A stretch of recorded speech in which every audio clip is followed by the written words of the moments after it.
लब्बैक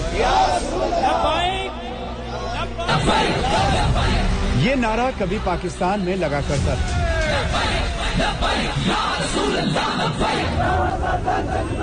अब ये नारा हिंदुस्तान में सुनाई पड़ता है। पाकिस्तान में इस नारे को एक कट्टरपंथी मौलाना ने शुरू किया था। भारत में इस नारे के संक्रमण की कहानी सचमुच पाकिस्तान से ही शुरू हुई लगती है और उसकी तारीख ज्यादा पुरानी नहीं है, क्योंकि पाकिस्तान में सिर तन से जुदा नारा देने वाला वो पहला शख्स खादिम हुसैन रिजवी ही माना जाता है, जिसने पाकिस्तान के कातिल को शहीद बना दिया था। और गुस्ताखे रसूल की एक सजा, और गुस्ताखे रसूल की एक ही सजा।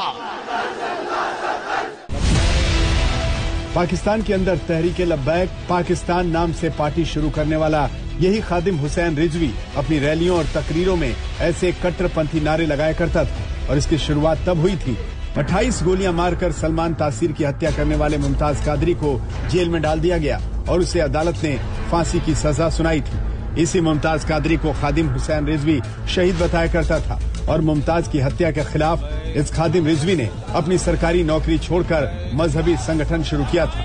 इस कट्टरपंथी मौलाना ने सलमान तासीर के हत्यारे मुमताज कादरी की कब्र को दरगाह बना दिया था और इसी कट्टरपंथी विचारधारा पर आगे बढ़ते हुए ये तकरीरें किया करता था, जिसमें सिर तन से जुदा वाले नारे लगाए जाते थे।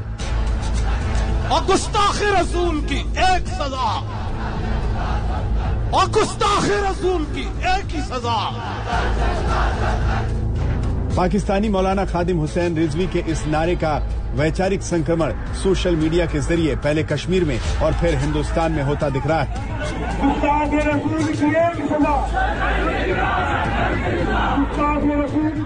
और हिंदुस्तान जैसे मुल्क में इस नारे की मानसिकता और उसका असर इतना घातक हुआ है कि एक हफ्ते में 2 बेगुनाहों का कत्ल हो गया।